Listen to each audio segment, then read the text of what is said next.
يرفع الله الذين آمنوا منكم والذين أوتوا العلم درجات. والصلاة والسلام على سيد الأنبياء والمرسلين وعلى آله وأصحابه ومن تبعهم بإحسان إلى يوم الدين. رب اشرح لي صدري ويسر لي أمري واحلل عقدة من لساني يفقهوا قولي. سبحانك لا علم لنا إلا ما علمتنا إنك أنت العليم الحكيم. أما بعد، فقد قال الله تبارك وتعالى في كلامه العزيز: أعوذ بالله من الشيطان الرجيم. إن الله يأمر بالعدل والإحسان وإيتاء ذي القربى وينهى عن الفحشاء والمنكر والبغي يعظكم لعلكم تذكرون. فقال أيضا: ولا تخف ما ليس لك به علم إن السمع والبصر والفؤاد كل أولئك كان عنه مسؤولا. وقال نبينا عليه الصلاة والسلام: من حسن إسلام المرء تركه ما لا يعنيه، أو كما قال صلى الله عليه وسلم. கண்ணியத்திற்கும் சிந்திக்கும் முறையே உலமா பெருமக்களே, மார்க்க கல்வி பயிற்று வந்திருக்கக்கூடிய மாணவ கண்மணிகளே, வந்திருக்கக்கூடிய பெரியோர்களே, சகோதரர்களே, நாம் புனிதமான ரமலானுடைய மாதத்தில் இங்கு ஒன்று கூடியிருக்கின்றோம். ரமலான் மாதம் அல்லாஹுடைய அருள்கள் அதிகம் கொட்டக்கூடிய பொழியக்கூடிய ஒரு காலமாக இருக்கின்றது. இந்த ரமலான் மாதத்திலே இவ்வளவு அருள்கள் கொட்டப்படுவதற்கும் அருள்கள் இறங்குவதற்குமான பிரதான காரணம் இந்த மாதத்தில் தான் அல்லாஹ்வின் அருள்மறை திருக்குர்ஆன் இறக்கின்றப்பட்டிருக்கிறது. இந்த மாதத்தின் ஒட்டுமொத்த கண்ணியத்தையும் நாம் குர்ஆனை கொண்டே சொல்ல முடியும். குர்ஆன் தான் இந்த மாதத்தின் கண்ணியத்திற்கான அடிப்படையாக இருக்கின்றது. இந்த மாதத்தின் பேசுபொருளாக குர்ஆன் மட்டுமே இருக்க வேண்டும். இந்த மாதத்தின் தொடர்பு குர்ஆன் மட்டுமே இருக்க வேண்டும். நம்முடைய 24 மணி நேரம் சிந்தனை, பேச்சு, தொடர்பு அத்தனையும் திருக்குர்ஆனாக அமைந்திருக்கு. இப்ப நம்ம கொஞ்ச நேரத்துக்கு முன்னாடி குர்ஆனை திருப்திகரமான முறையில் தொழுகையில் இருந்து கேட்கக்கூடிய வாய்ப்பை நம்ம எல்லோருக்கும் தான் கொடுத்துருக்கோம். பொதுவாக முழு குர்ஆனுடைய விளக்கங்களும் நாம் தெரிய வேண்டும் என்பதுதான் குர்ஆனுக்கான ஒழுக்கமாக இருந்தாலும் கூட சிறிய நேரத்தில் எல்லா விளக்கங்களையும் பெறுவது என்பது சிரமமான ஒன்று. அதனால குர்ஆனுடைய சில முக்கியமான தகவல்களை இந்த நேரத்தில் நான் சுருக்கமாக பதிவிட்டு நான் உரை முடித்துக் கொள்கின்றேன். அதில் பாருங்க, இன்றைக்கு குர்ஆன் துவங்கப்பட்ட முதல் வசனம் அதிகமாக இங்கே அதே வசனமாகத்தான் இருக்கும். வேறொரு பள்ளியில் தொழுதுக்கு வந்து உங்களுக்கு முன்னாடி ஓதி காட்டிய முதல் வசனம் தான் இன்றைக்கு முதலாக ஓதப்பட்டது. ஒவ்வொரு வாரமும் ஜும்மாவுடைய குதுபாவுடைய கடைசி ஆயத்து இந்த ஆயத்து தான் ஓதப்படும். இன்னல்லாஹ யஅமுரு பில் அத்லி வல் இஹ்சான் வ ஈதாஇ தில் குர்பா வ யன்ஹா அனில் ஃபஹ்ஷா வல் முன்கர் வல் பகி யஇதுக்கும் லஅல்லக்கும் தத்கரூன். எல்லா ஜும்மாவுடைய குதுபாக்களையும் கேள்விப்பட்டிருப்போம், எல்லோருக்குமே மனப்பாடமாக இருக்கு. இந்த ஆயத்துல அல்லாஹ் ஜல்ல ஜலாலுஹு 3 விஷயங்களை கட்டளை பிறப்பிக்கின்றான். 3 விஷயங்களை இந்த ஆயத்தில் எல்லாம் தடுக்கின்றான். அல்லாஹ் ஏவக்கூடிய 3 விஷயங்கள் என்ன? பொதுவாக இன்றைக்கு நாம் எல்லோரும் இஸ்லாம் என்று சொன்னாலே வணக்க வழிபாடுகளுக்கு பேர் என்று ஒரு பாமரத்தனமான சிந்தனையில் இருக்கின்றோம். இஸ்லாம் என்று சொன்னால் தொழ வேண்டும், இஸ்லாம் என்று சொன்னால் குர்ஆன் ஓத வேண்டும், இஸ்லாம் என்று சொன்னால் ஸகாத் கொடுக்க வேண்டும், இஸ்லாம் என்றால் ஆன்மீகத்தின் சில வணக்க வழிபாடுகளுக்கு பேர் என்று கருதி கொண்டிருக்கிறது. கண்ணியத்திற்குரியவர்களே, இஸ்லாத்துடைய முக்கியமான அம்சம் என்பதில் எந்த விதமான சந்தேகமும் கிடையாது. ஆனால் இது மட்டுமே இஸ்லாம் என்று நினைப்பது இருக்கிறது, இது ரொம்ப பாமரத்தனமான ஒரு வெகுளித்தனமான புரிதலாக இருக்கிறது. இப்படி ஒரு உடல்ல தலை மிக மிக முக்கியமானது, அதற்காக தலை மட்டுமே ஒட்டுமொத்த உடல் என்று சொல்வது எவ்வளவு முட்டாள்தனமான ஒரு பாமரத்தனமான புரிதலாக இருக்கின்றதோ, அது மாதிரி வணக்க வழிபாடுகள் மட்டுமே இஸ்லாம் என்று புரிவது இருக்கிறது, இது மிக மிக தவறானது. வணக்க வழிபாடுகளுடைய பிரதான நோக்கம், அதன் மூலம் சில கட்டுப்பாடுகள் உருவாக்கப்படுகின்றன. தொழுகையுடைய பிரதான நோக்கம், அந்தரங்க நோக்கம், அகநோக்கம் ஒன்று இருக்கிறது. புறநோக்கம் அது செல்ஃப் டிசிப்ளின், தனி மனித ஒழுக்கம் கற்றுத் தரப்படுகிறது. ஒரு மனிதனின் அசைவுகள் எப்படி பார்வை கட்டுப்பாடுகள் எப்படி இருக்க வேண்டும், நடைமுறை பாவனைகள் எப்படி இருக்க வேண்டும், அத்தனையும் தொழுகையின் மூலம் அவருக்கு கற்றுத்தரப்படுகிறது. ஜகாத்துடைய புறநோக்கம் என்னவென்று சொன்னால், செல்வத்துடைய மகத்துவம் உள்ளத்தில் வந்துவிடக்கூடாது, செல்வத்தின் பிரியம் அதிகமாக விடக்கூடாது, கஞ்சத்தனம் போன்ற பண்புகள் வந்துவிடக்கூடாது. இதெல்லாம் ஜகாத்துடைய புறநோக்கங்களாக இருக்கிறது.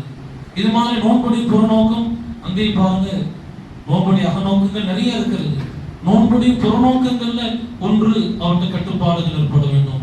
குறிப்பா அல்லாஹ் ஹராமாக்கிய விஷயங்களுடைய கட்டுப்பாடுகள், அல்லாஹ் அனுமதித்திருக்கக்கூடிய விஷயங்கள், அது அல்லாஹ் அனுமதிக்காத நேரங்கள்ல அதை தவிர்த்திருக்க வேண்டும்ங்கிற கட்டுப்பாடுகள் எல்லாம் வணக்க வழிபாடுகள் கற்றுத்தரப்படுது. அதனால வணக்க வழிபாடுகள் மட்டுமே அசல் இல்லை. அல்லாஹ் ஜல்ல ஜலாலுஹு எல்லா வணக்க வழிபாடுகள் ஒட்டுமொத்த மார்க்கத்தின் மூலமாக நம்மிடத்தில் விரும்புவது அழகான குணங்களை தான் விரும்புகின்றான், அழகான பண்புகளை தான் விரும்புகின்றான். இஸ்லாம் என்று சொன்னாலே பண்புகளுக்கு பெயர் தான். பெருமானார் ஸல்லல்லாஹு அலைஹி வஸல்லம் அவர்களுடைய பேர் அதிசயங்கள்ல உயர்தரமான அதிசயம் என்னவென்று சொன்னார், குர்ஆன் இறக்கப்பட்ட அதிசயம் தான். ஆனா பெருமானார் ஸல்லல்லாஹு அலைஹி வஸல்லம் அவர்களுக்கான பிரத்யேகமான அதிசயமாக அல்லாஹ் குர்ஆன்ல சொல்வது, இன்னக லஅலா குலுகின் அதீம், நீங்க உயர்ந்த குணங்களில் இருக்கின்றீர்கள் என்று அல்லாஹ் சொல்றான். இப்ப ஆயத்துல அல்லாஹ் குணங்களை சொல்ல வருகின்றான். இந்த குணங்களை எல்லாம் நீங்கள் உருவாக்குங்கள். அதுல முதல் குணம் அல்லாஹ் சொல்லுகின்றான், உங்களிடத்தில் நீதம் இருக்க வேண்டும், நேர்மை இருக்க வேண்டும். நீதத்தை நேர்மையை இஸ்லாம் வலியுறுத்துவதை போல் உலகத்தில் எந்த மதமும் எந்த வழிமுறையும் எந்த சித்தாந்தமும் வலியுறுத்தவில்லை. நிறைய பேர் நினைச்சுட்டாங்க நேர்மை என்று சொன்னா நீதம் செலுத்துகின்ற பொழுது, ஒரு வழக்கிலே நாம் தீர்ப்பு சொல்லுகின்ற பொழுது நீதம் கடைபிடிக்க வேண்டும் அப்படின்னு நினைச்சுக்கிட்டாங்க. ஆனால் நீதம் அது மட்டுமல்ல. இன்னைக்கு ஓதப்பட்ட வசனத்தில் இப்படி சொல்லப்படுது, வஸினு பில் கிஸ்தாஸில் முஸ்தகீம், நேர்மையான தராசின் மூலம் ஒவ்வொரு விஷயங்களும் நீங்கள் அளந்து செயல்படுங்கள் என்று அல்லாஹ் சொல்றான்.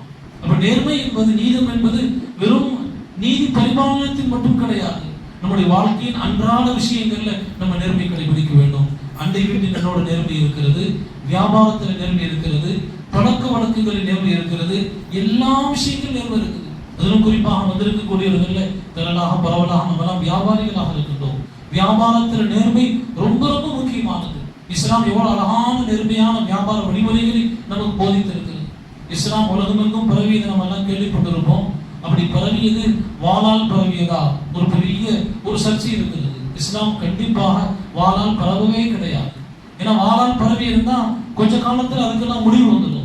எதெல்லாம் வன்மத்தின் மூலம், கொடூரத்தின் மூலம், கொடுங்கோன்மையின் மூலம் உலகத்துல பரப்பப்படுகிறதோ அதற்கு நிலைத்த தன்மை கிடையாது. இஸ்லாம் 1400 வருஷத்துக்கு பிறகும் அழிக்கப்பட முடியாத ஆணித்தரமான ஒரு நம்பிக்கையாக மக்களின் உள்ளங்களில் ஆட்சி செய்து கொண்டிருப்பது எதன் மூலமாக? அழகான குணங்களின் மூலமாக. சைனாவில் இஸ்லாம் பரவச்சு காலித் யூசா ரஹ்மத்துல்லாஹி குறிப்பிட்டு காட்டுவாங்க, 8 கோடி முஸ்லிம்கள் சைனாவில் இருந்தாங்க. யார் போய் இஸ்லாம் கொண்டு போனது? சஹாபாக்கள். என்ன பயான் பண்ணியிருப்பாங்க? சைன மொழியில பயான் பண்ணியிருப்பாங்களா? சைனாவில் கம்யூனிசம் இருக்கிறதுனால அங்க தொலைத்தொடர்பு ரொம்ப ரொம்ப கம்மி, தொலைத்தொடர்பு சாதனங்கள். அந்த நாள் ரொம்ப கட்டுப்பாடுகள் வச்சிருக்குது. அதனால் அங்க இருக்கக்கூடிய பாரம்பரிய பள்ளிவாசல்கள் பற்றி நமக்கு தெரியவில்லை, பாரம்பரிய முஸ்லிம்களை பற்றி தெரியலை. இன்னைக்கும் சைனாவுடைய ட்ரெடிஷன், பாரம்பரியம், அவனோட துராஸ், அவனோட ஹெரிட்டேஜ் அப்படிங்கிறது உலக பிரசித்தி பண்றது. எல்லா விஷயங்கள்லையும், அவன் வரலாற்றிலையும் சரி, மருத்துவத்துறையிலும் சரி, தத்துவங்களிலும் சரி, பாரம்பரிய அமைப்பு சைனாவில் இருக்குது. அது மாதிரி ட்ரெடிஷனல் மாஸ்க் 800 வருட பள்ளிகள் இன்னும் இருக்குது, 900 வருட பள்ளிகள் இன்னும் இருக்குது, 400 வருட பள்ளிகள் இருக்குது. இஸ்லாம் யார் மூலமா போச்சுன்னு சொன்னா சஹாபாக்கள் மூலமாக தான் போச்சு. எப்படி அங்க இஸ்லாம் வேறு ஒன்றியது? காலித் யூசா ரஹ்மத்துல்லாஹி சொல்றாங்க, சஹாபாக்கள் வியாபாரிகளாக அந்த நாட்டுக்குள்ளார போனாங்க. சஹாபாக்கள் அடிப்படை நோக்கம் தாவத்து தான், தீன் எப்படி கொண்டு போய் சேர்க்கணும். அதுக்கு பிரச்சாரங்கள் அல்ல, வெறும் பிரச்சாரங்கள் செய்து அல்ல பயான் பண்ணி அப்படி கொண்டு போக முடியாது. அழகான குணங்களை எடுத்து உண்மையான நேர்மையான வியாபாரிகளா உள்ள போனாங்க. நீண்ட நிகழ்வுக்கு நான் சுருக்கமாக சொல்லுகின்றேன். வியாபாரிகள் எப்படி செயல்பட்டாங்கன்னா, அவங்களுடைய கடைகள் பூட்டி இருக்குமா, அவங்க திறக்கக்கூடிய நேரங்கிறது தொழுகைக்கு இடைஞ்சல் இல்லாம திறப்பாங்க, லேட்டா திறப்பாங்க, சீக்கிரம் மூடிடுவாங்க, வியாபாரத்தை மூழ்கி இருக்க மாட்டாங்க. ஆனா கடை திறக்கிறதுக்கு முன்னாடி மக்கள் வரிசையில் நிற்பாங்க. கடையே திறக்கல, மக்கள் வரிசையில் நிற்கிறீங்களே கேட்டா சொல்லுவாங்களா, இந்த கடைக்காரர்கள் இருக்கக்கூடிய நேர்மையை எங்க நாட்டுடைய கடைக்காரர்கள் நாங்க பார்க்கல. அப்படி என்ன நேர்மை பார்த்துட்டீங்க? அவர்கள் பெண்களை ஏறிட்டு கூட பார்க்கறது கிடையாது. அவங்க தங்களுடைய பொருள்கள்ல கலப்படம் செய்வதே கிடையாது, இடையில மோசடி கிடையாது, விலைகளை கூடுதலாக ஏற்றி விற்பனை செய்வது கிடையாது. விற்கப்பட்ட பொருள்களை திருப்பி கொடுத்தோம்னா அதை திருப்பி பெற்றுக் கொள்கிறார்கள். இஸ்லாம் நேர்மையான வியாபார வழிமுறைகளை சொல்லிக் கொடுக்குது. இன்னைக்கு என்ன கடையில மாத்தி இருக்கிறாங்க, ஒரு முறை விற்கப்பட்ட பொருள் மறுமுறை மாற்றி தரப்படாது எழுதியிருக்கிறாங்க. இது இஸ்லாமிய கோட்பாடு கிடையாது. இகாலத்துன் நாதின், வியாபாரத்தை முறித்துக் கொள்ள வேண்டும் என்று வரக்கூடியவருக்கு வியாபாரத்தை முறிக்கிறதுக்கான வாய்ப்பு தருவது இஸ்லாமிய வழிமுறையாக இருக்கிறது.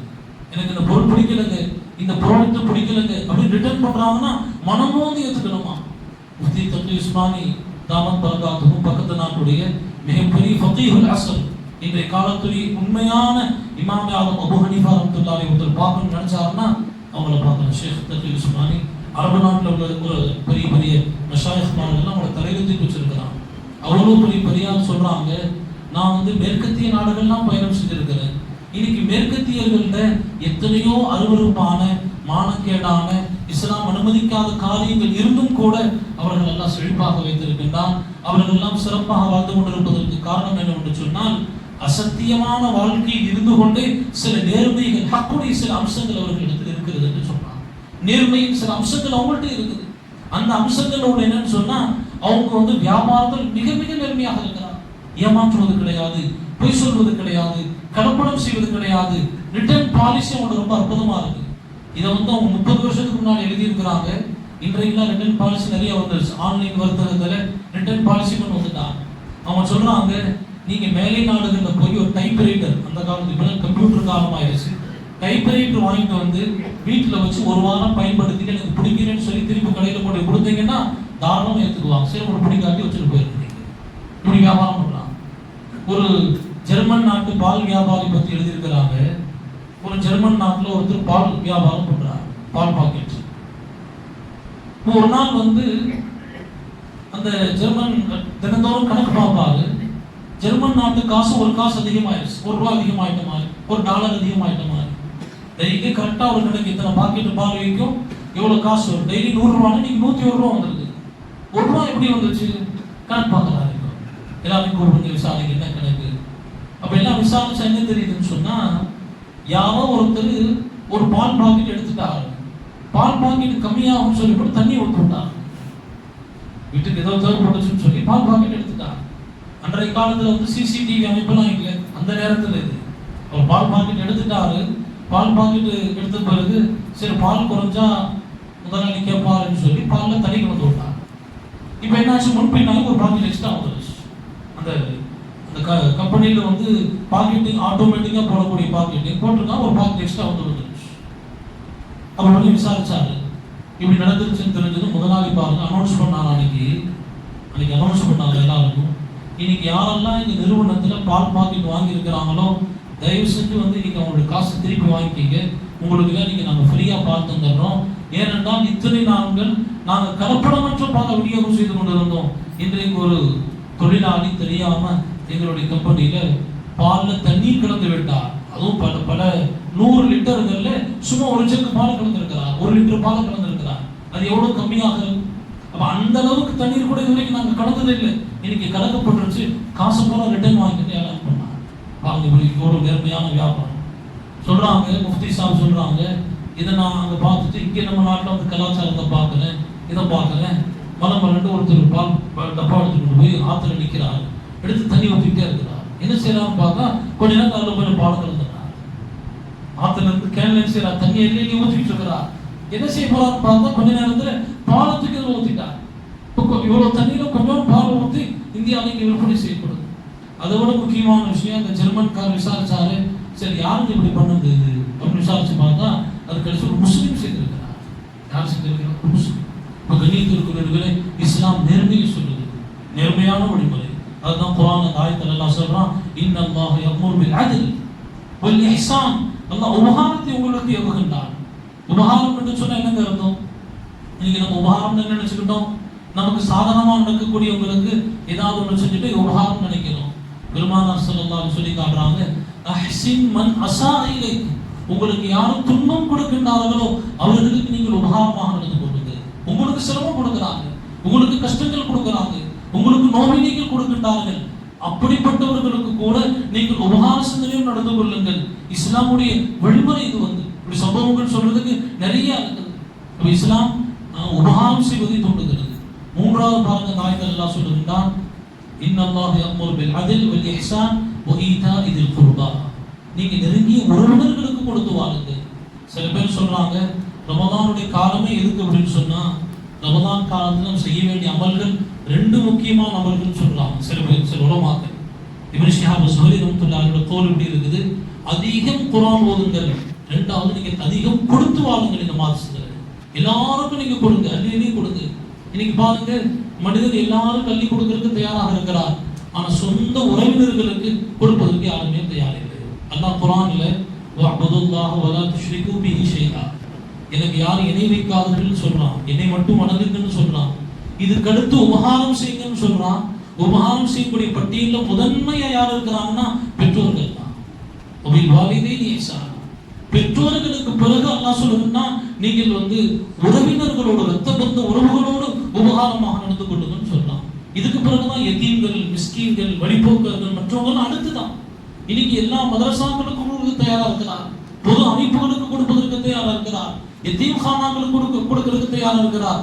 ஆனா சொந்த அண்ணன் சிரமப்படுகின்றார், சொந்த தம்பி சிரமப்படுறாரு, கொடுக்கறதுக்கு தயார் இல்லை. ஒரு அண்ணன் தம்பி பிரச்சனை நம்மள்ட்ட வந்தாங்க, அப்போ தம்பிக்கு கொஞ்சம் விட்டு கொடுக்கணும். அண்ணன் சொல்ல விட்டு தர முடியாதுங்க. ஏன் விட்டு தரலைன்னா உங்களுக்கும் சொத்து கிடைக்காதுங்க, எனக்கே கிடைக்காம பரவாயில்ல, நான் தம்பிக்கு விட்டு தர மாட்டேன். எனக்கு அண்ணன் தம்பியுடைய நிலைகள் பாருங்க, இப்படிப்பட்ட நிலைகள் ஆகல.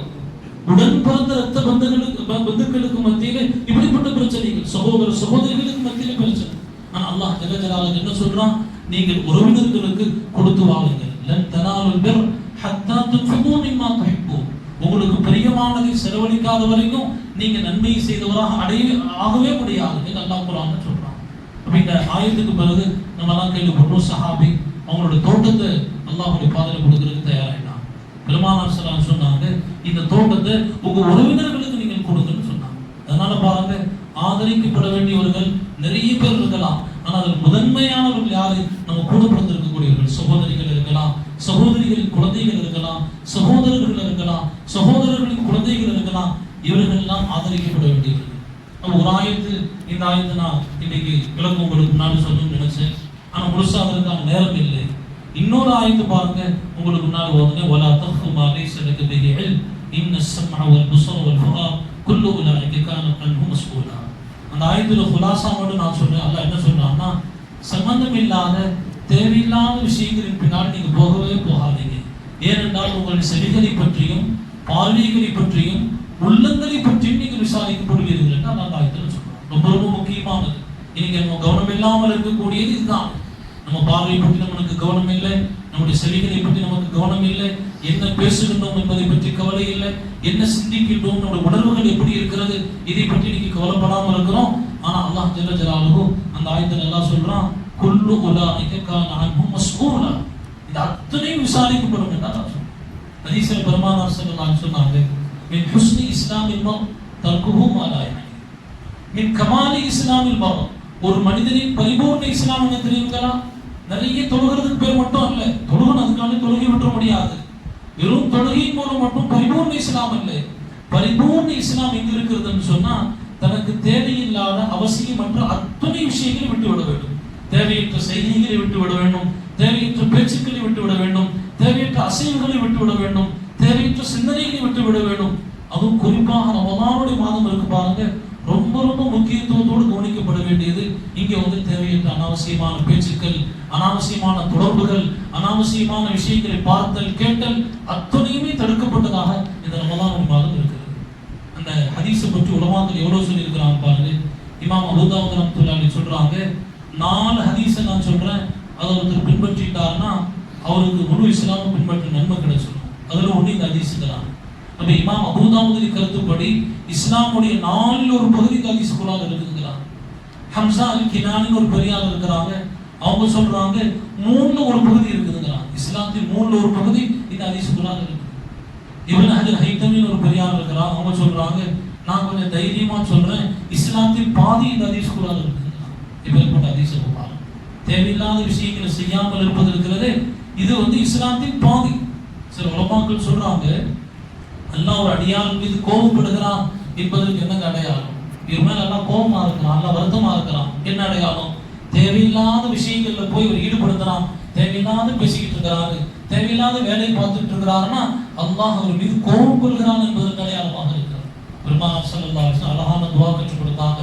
அல்லாஹும்ம அர்ஹம்னி பி தர்கில் மஆசி அபதன் மா அர்தைதனி வர்ஹம்னி அன் அத்தகல்லம் மா லா யஅனி. ரெண்டு துஆ கற்றுக் கொடுத்தாங்க. ஒன்று, யா அல்லாஹ், நான் பாவமான காரியங்கள் செய்யாமல் இருப்பதற்கு என் மீது அருள் புரிவாயா. இரண்டாவது சொன்னாங்க, அனாவசியமான வேலைகளை செய்யாமல் இருப்பதற்கு அருள் புரிவாயா. பாவம் செய்யாமல் இருப்பதற்கு அருள் புரி, அனாவசியமான செயல்களை செய்யாமல் இருப்பதற்கு அருள் புரிவாயா. ரெண்டுக்கு என்னென்ன சம்பந்தம்? உலமாக்கள் சொல்றாங்க, அனாவசியமான செயல்கள் மனிதன் செய்கின்ற பொழுது பாவமான காரியங்கள் செய்வான். பாவமான காரியங்கள்ல போவதற்கான கேட் எங்க இருக்குதுன்னா அனாவசியமான வேலை, தேவையில்லாத வேலையை பார்க்க போனா, சும்மா என்ன இருக்குன்னு பார்க்கலாம்னு போன செல்போன் திறந்தாண்டா பாவமான காரியத்தை சிக்கிக்குவான். அப்ப அழகான விஷயத்தை கற்றுக் கொடுத்திருக்கிறான். லுக்மான் ஹக்கீம் மிகப்பெரிய அறிஞர், ஞானி. அவர் நபி அல்ல, அவரை பற்றி குர்ஆன்ல சொல்லப்பட்டிருக்கிறது. தனி ஒரு சூரா லுக்மான் இறக்கப்பட்டிருக்குது. அவர் மகனுக்கு செய்த போதனைகள் 10 போதனைகள், மிக அற்புதமான பேரற்புதமான போதனைகள் குர்ஆன்ல அல்லாஹ் சொல்லி இருக்கிறான். அப்பேற்பட்ட லுக்மான் ஹக்கீம் கேட்கப்பட்டது, இவ்வளவு பெரிய மர்த்தபாவை நீங்க எப்படி அடைஞ்சிருந்தீங்க? 3 விஷயம் சொன்னாங்க.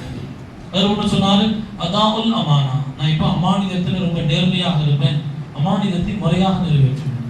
அமானிதம்ங்கிறது நம்ம நினைக்கிற மாதிரி ஏதோ பணம் கொடுத்திருந்தாலும் அதை ஒப்படைக்கிறதுக்கு பேர் இல்லை. தொழுகு வைக்கக்கூடிய பொறுப்பு அமானிதம்னு சொல்லப்படுறது. யார் தொழுகு வைக்கின்றாரோ அவர் அமானிதம் ஒப்படைக்கப்பட்டவர். யார் பாங்கு சொல்லுகின்றாரோ அவர் அமானிதம் ஒப்படைக்கப்பட்டவர். எந்த நேரத்தில் அதான் சொல்லணுமோ அது அமானிதம். இது மாதிரி எத்தனையோ பொறுப்புகள் இருக்குது, எல்லாமே அமானிதம். இரண்டாவது சொன்னால் சிதுகுல் ஹதீஸ், நான் வாய்மை, எப்பொழுதுமே உண்மை பேசக்கூடியவர், நேர்மையாக பேசக்கூடியவர். மூணாவது சொன்னாங்க, நான் தேவையில்லாத அனாவசியமான எதையுமே பேச மாட்டேன். அப்படி பேசாமல் இருப்பது என்னுடைய முன்னேற்றத்திற்கு காரணமாக இருக்கு. இமாம் ஷாஃபி ரஹ்மத்துல்லாஹி அலைஹி சொல்லுவாங்க, 3 விஷயங்களால் இல்முல பரக்கத் ஏற்படுதான். ஏன்னா தாலிபுகளும் இருக்கிறாங்க, 3 விஷயத்தில் இல்மு பரக்கத் உண்டாகும். ஒன்று சொன்னா முஹாலத்துல் உலமா, உலமாக்களோடு கலந்துருவாழ்வது. இரண்டாவது முஜாலசத்து சாலிஹீன், சாலிஹீன்களோடு அமர்ந்திருப்பது, அவங்களுடைய சுஹபத்தில் இருப்பது, அவர்களுடைய சகவாசத்தில் இருப்பது. மூன்றாவது சொல்லி இருக்கிறாங்க, தேவையில்லாத விஷயங்களை பேசாமல் இருப்பது, செய்யாமல் இருப்பது இல்முல பரக்கத் ஏற்படுவதற்கு காரணம். மாலிக் இப்னு தீனார் ரஹ்மத்துல்லாஹி அலைஹி சொல்லி இருக்கிறாங்க, 3 விஷயம் ஏற்பட்டுச்சுன்னா நீங்க தெரிஞ்சுங்க, நீங்க அனாவசியமான வேலை செஞ்சுட்டு இருக்கீங்கன்னு அர்த்தம். இதான் இந்த முதல்ல சொன்னாங்க, உங்களுக்கு உடல்ல ஏதேனும் பலவீனம் ஏற்படுகிறது.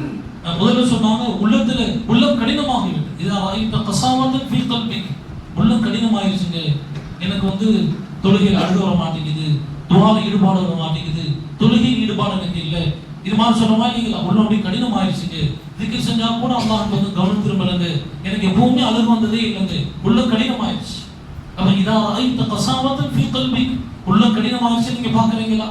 இரண்டாவது சொன்னா வஹனன் ஃபீ பதனி, உடல் அயர்வா இருக்கு, சோர்வா இருக்குதுங்க, மனக்க வழிபாடுகள்லாம் சோர்வா இருக்குது, குர்ஆன் ஓதுனா குண்டாவியா வருதுங்க, எல்லாமே தூக்கமா வருதுங்க, அப்படி உடல் அயர்வுகள் இருக்குதா? இரண்டாவது கேட்கலாம். மூணாவது வார்த்தை கேட்கலாம், முக்கியமானது வஹர்மானன் ஃபீ ரிஸ்கிக், எங்கேயாவது உணவுகள்ல நெருக்கடிகள் ஏற்படுகிறதா? எங்கேயாவது உணவு நெருக்கடிகள், உணவு உங்களுக்கு குறைவாகுதா? சம்பளம் குறையுது, அது காசு குறையுது, அது காசு நிறைவா இருக்குதுக்கு, ஆனா காசு கொண்டு முழுமையான பலன்கள் கிடைக்கிறது, அது மாதிரி நெருக்கடிகள் உணர்கின்றீர்களா? அப்படி உணர்ந்தா தெரிந்து கொள்ளுங்கள், நீங்கள் அனாவசியமான வேலைகள் செய்து கொண்டிருக்கிறீர்கள் அப்படின்னு சொன்னாங்க. அதனால பாருங்க, குறிப்பா ரமதானுடைய காலம் இருக்கிறது, விலை மதிக்க முடியாத காலங்கள். நம்ம பாஷையில் சொல்றதா இருந்தா $1,000,000 $1,000,000,000 மதிப்புடைய காலங்கள் இது. இல்ல ஒரு நிமிடம் கூட வீணாக்கப்படுவதற்கு தகுதியான நேரங்கள் இல்லை. ஒவ்வொரு நிமிடங்களையும் அமல்களால் நிரப்பிக் கொள்ள வேண்டிய நேரமாக இருக்கிறது. ஒவ்வொரு நிமிடத்தையும் நாம் பிரதிபலன்களை பெறக்கூடிய செயல்களை கொண்டு நிரப்பிக் கொள்ள வேண்டிய தேவை இருக்கிறது. அதனால பாருங்க, ரமதானுடைய காலத்துல நம்முடைய முன்னோர்கள் எப்படி கழிச்சிருக்கலாம். நேரம் அதிகமாச்சு, 1-2 சும்மா சொல்லி நான் முடிச்சிடுறேன். நம்முடைய பெரியார்கள் எவ்வளவு கவனமாக இருந்திருக்கிறாங்க ரமதானுடைய காலங்கள்ல. அப்துல் ரஹீம் ராய்பூரி ரஹ்மத்துல்லாஹி, நம்ம பெரியார்கள் ஒருத்தவங்க, அவங்களை பற்றி சொல்லப்படுது, ரமதான் எவ்வளவு முக்கியத்துவத்தோடு கழிப்பாங்கன்னா, ஷாபான் மாசம், ரமதானுக்கு முன்னாடி உள்ள மாசம் 29 வந்துருச்சுன்னா அவங்க சம்பந்தப்பட்ட எல்லாத்தையும் கூடுவாங்களாம். கூப்பிட்டு உட்கார சொல்லிடுவாங்களாம், பாருங்க அல்லாஹ் என் ஆயுள்ல பரக்கத் செய்தால் ரமதானுக்கு பிறகு நான் ஹயாத்தோடு இருந்தா பார்க்கலாம், அவ்வளவுதான். ரமதான் வந்துருச்சு, உங்களுக்கு எனக்கு எந்த சம்மந்தமும் கிடையாது. உண்மையில பேசுறதுக்கோ அல்ல உட்கார்ந்ததுக்கு உரையாடுவதற்கோ நமக்கு நேரம் இல்லை. ரமதானுடைய காலம் முழுசா அல்லாஹ் கவனம் செலுத்த வேண்டிய நேரமாக இருக்கிறது. அப்படின்ட்டு யாரும் பேசக்கூட மாட்டான். கால காலையிலிருந்து இரவுலிருந்து காலை வரைக்கும் அல்லாஹ்வுடைய தொடர்புடைய இருப்பாங்க. கடிதம் போக்குவரத்துகள் கூட கிடையாது. கடிதங்கள்ல பல நேரங்கள்ல மார்க்க கேள்விகள்லாம் வரும், அதுக்கு பதில் சொல்வது மார்க்கம் தான். ஆனா அந்த கடிதங்களுக்கு கூட பதில்கள் எழுத மாட்டாங்க. இமாம் அபூ ஹனீஃபா ரஹ்மத்துல்லாஹி, இமாம் ஷாஃபி ரஹ்மத்துல்லாஹி போன்ற பெரியார்களை பற்றி சொல்லப்பட்டிருக்குது. நமக்கெல்லாம் கொஞ்சம் அந்த அளவுக்கு மனசு முதல்ல தைரியம் இருக்குமா திடம் இருக்குமான்னு தெரியாது. 63 குர்ஆன்கள் படிப்பாங்க வெறும் ரமதான்ல மட்டும். ஒரு ஹாஃபிஸ் தினந்தோறும் 3 ஜுஸு ஓத முடியுமா? ஓதணும் சொல்ல. அப்படி ஓதனா கூட ஒரு ரமதான்ல இருந்து அடுத்த ரமதான் வரைக்கும் 30 கதம் தான் படிக்க முடியும். 60 கதம் ஒரு வருஷத்துல கூட முடிக்கிறது கஷ்டம். அப்படி ஏதாவது ஒரு ஆபீஸ் படிக்கக்கூடியவராக இருந்தா இன்னைக்கு ஒரு பெரிய வலி சிபத்தில் உள்ளவராக இருப்பார், பெரிய மகானா இருப்பார். ஒரு வருஷத்துல 60 குர்ஆன் படிச்சாருன்னா. ஆனா இமாம் அபூ ஹனீஃபா ரஹ்மத்துல்லாஹி ஒரு மாசத்துக்கு 63 குர்ஆன்கள். ஒரு குர்ஆன் பகல்ல காலையில ஆரம்பிச்சா நைட் வரைக்கும். பிறகு கொஞ்ச நேரம் மக்ரிபுக்கு பிறகு ஓய்வு எடுப்பாங்களாம். கொஞ்ச நேரம் ஓய்வு எடுத்துட்டு அப்புறம் எந்திரிச்சிருவாங்க. 40 வருஷமா அவருடைய மாமூல் என்னன்னா இஷாவுடைய உதவோடு ஃபஜ்ர் தொழுவாங்க. இது 40 வருஷம் மாமூல். ரமதான் அல்லாத காலங்கள்ல. அப்ப ரமதான் மாசத்துல தூங்கவே மாட்டாங்க. இது போக தராவியில தினந்தோறும் 3 ஜுஸு ஓதுவாங்களாம். 3 ஜுஸு ஓதுனா முழு ரமதான்ல 3 கதம் முடிச்சிடலாம் தராவியில மட்டும். பிறகு 30 குர்ஆன், பகல்ல 30, இரவுல 30, 63 குர்ஆன். இதே மாமூல் இமாம் ஷாஃபி ரஹ்மத்துல்லாஹி பற்றி அறிவிக்கப்படும். இது மாதிரி நம்முடைய பெரியார்களுடைய வழிபெறுகளை நம்ம கேள்விப்பட்டோம்னா நம்ம வெறுப்பிச்சு போயிடும். நமக்கு நேரங்கள் போதாது, அவ்வளோ சம்பவங்கள் இருக்கு, அவ்வளோ நிகழ்வுகள் இருக்குது. அதனால பாருங்க, ரமதானுடைய காலங்கள்ல நம்ம நேரங்கள் வீணாயிடக்கூடாது, வீணான விஷயங்கள் பேசிடக்கூடாது, வீணான விஷயங்களை பார்த்துடக்கூடாது, வீணான விஷயங்கள் போய் சம்மந்தப்பட்டுறக்கூடாது. நேற்று ஒரு நாளைக்கு முன்னாடி ஃபோன் பண்ண நெருங்கிய உறவினர் தான் ஒரு போலீஸ் கேஸ் ஆயிடுச்சு. ஒரு சின்ன ஏதாவது ஒரு தொடர்பு ஏதாவது சொல்லிட்டு இப்போ ரமதானுடைய காலத்துல போலீஸ் கேஸே ஆகுது. சம்மந்தமில்லாத வேலையில் ஈடுபட்டா கண்டிப்பா பிரச்சனைகள் வரலாம். இப்போ ரமதானுடைய காலங்கள் அதற்காக உரியதல்ல. எந்த அளவுக்கு சொல்லப்பட்டிருக்குன்னா ஒரு நோன்பாளி இறைந்து கூட பேசக்கூடாதான். யாராவது இறைந்து பேசுறாரு, சத்தம் போட்டு பேசுறாருன்னா நான் நோன்பு வச்சிருக்கேன், நோன்பாளியா இருக்கிறேன், தயவு செஞ்சு நோன்பு பிடிச்சு பார்த்துக்கிறாரு. வியாபார விஷயத்துக்கு கூட சண்டை போடுறாதீங்க, தொழில் விஷயமா கூட சத்தமா பேசுறாதீங்க. ரமதானுடைய காலம் அதற்குரியதில்லை. இது அமைதியின் மாதம், அமைதி காக்கக்கூடிய காலம், சபருடைய மாதமாக இருக்கிறது, விட்டு கொடுக்கக்கூடிய மாதமா இருக்குது.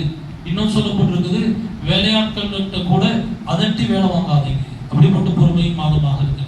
அதனால பாருங்க, குர்ஆன்ல இது மாதிரி அற்புதமான தகவல்கள்லாம் புரிந்து கிடக்கிறது. நம்ம ஆசைப்படணும். குர்ஆனுடைய ஆயத்துக்களை கேட்பது மட்டுமல்ல, அந்த கருத்துக்களை படிக்கணுமே. வெறும் ரமதானுடைய காலத்துல மட்டுமல்ல, ரமதான் அல்லாத காலங்களிலையும் நம்ம குர்ஆன் படித்துக் கொள்ள வேண்டும். குர்ஆனுடைய தொடர்புகளை அதிகப்படுத்திக் கொள்ள வேண்டும். மாஷா அல்லாஹ், நமது பள்ளியில் தினந்தோறும் பயான் நடக்குது, தினந்தோறும் குர்ஆனை பற்றி விளக்கங்கள் சொல்லப்படுது. நம்ம எல்லாம் ஆசைப்படணும் குர்ஆனுடைய தொடர்பு அதிகமா. எல்லாருமே மனசாட்சி, மாணவர்கள் இருக்கிறாங்க, மாணவர்கள் எல்லாரும் கொஞ்சம் மனசாட்சியோடு யோசிச்சு பாருங்க. எத்தனை பேருக்கு குர்ஆனை பார்த்து ஓத தெரியும், அது உச்சரிப்போடு எத்தனை பேருக்கு ஓத தெரியும், அர்த்தங்களோடு எவ்வளவு பேருக்கு ஓத தெரியும். நம்ம அர்த்தம் தெரியல ஆலிம்களுடைய பொறுப்பு நினைச்சுக்கிட்டோம். அர்த்தம் தெரியுது ஒவ்வொரு முஸ்லீமுக்கு கடமை. குர்ஆனுடைய சட்டங்களை தான் ஆலிம்கள் சொல்லுவாங்க. குர்ஆனுடைய சட்டங்களுடைய பொறுப்பு, விளக்கக்கூடிய பொறுப்பு ஆலிம்களுக்குரியது. ஆனா குர்ஆன் அர்த்தத்தோடு தெரிந்திருப்பது ஒவ்வொரு முஸ்லீமுக்கான பொறுப்பு. ஏன்னா சஹாபாக்கள் எல்லாருமே குர்ஆனுடைய அர்த்தங்கள் சாதாரண அறிந்திருந்தாங்க. அதனால நம்முடைய பொறுப்பு ஓதுறது மட்டுமல்ல, குர்ஆனை அர்த்தத்தோடு அறிவது ஒவ்வொரு முஸ்லீமுடைய கடமைன்னு சொல்லியிருக்கிறாங்க. அதனால இந்த ரமதான்லயாவது ஒரு நல்ல நியத்து வைப்போம் இன்ஷா அல்லாஹ். எப்படியாவது கூடிய சீக்கிரத்துல குர்ஆனை நம்ம பார்த்து சரளமாக ஓத கற்றுக்கொள்ள வேண்டும். நிறைய பேர் நினைக்கிறாங்க கஷ்டங்க, குர்ஆன் சொல்லுது, குர்ஆனை கற்றுக்கொள்வது இலகுவானது. இப்பெல்லாம் மாஷா அல்லாஹ் அற்புதமான திட்டங்கள் வந்துருச்சு. நம்ம பிரசைவாக்கும் மஸ்ஜிதில் கூட பாருங்க, இமாம் சாப் 1 மாசத்துல குர்ஆனுக்கான ஒரு தர்தீப் கொண்டு வந்து பெரியவங்களுக்குலாம் 1 மாசத்துல குர்ஆனை ஸ்டார்ட் பண்ண வச்சுட்டான். ஏற்கனவே ஓதி மறந்தவங்களை 1 மாசத்துல ஸ்டார்ட் பண்ண வச்சுட்டான். அது மாதிரி பரவலாம் தமிழகம் முழுக்க ஒரு பெங்கால்ல இருந்து ஒரு ஆலிம் வந்திருந்தாங்க. அவங்க மூலமா தமிழகம் முழுக்க ஒரு விழிப்புணர்வு உண்டாக்கப்பட்டுச்சு. அவர் வந்து பார்த்தா 1 மாசத்துல குர்ஆனை கற்றுத்தர முடியும்னு சொல்லி அப்படி எல்லாரும் கற்றுக் கொடுத்தாங்க. அதனால வந்திருக்கூடிய எல்லாரும் நியத்து வைங்க இன்ஷா அல்லாஹ். நான் மூத்தானதுக்குள்ளார குர்ஆனை நல்ல சரளமாக ஓதணும், முறைப்படி ஓதணும். எப்படி பெருமானார் ஸல்லல்லாஹு அலைஹி வஸல்லம் உங்களுக்கு இறக்கப்பட்டுச்சோ அது மாதிரி ஓதணும், அர்த்தம் புரிந்து ஓதணும். ஒரு தடவையாவது முழு குர்ஆனுடைய தர்ஜமாவும் தெரியாம யா அல்லாஹ் எனக்கு மூத்து கொடுத்துறாத துஆ செய்வோம் அப்படி இன்ஷா அல்லாஹ். அல்லாஹ் நமக்கு வெளிப்பட்ட நல்ல தௌஃபீகை நம் அனைவருக்கும் தந்தருள்வானாக.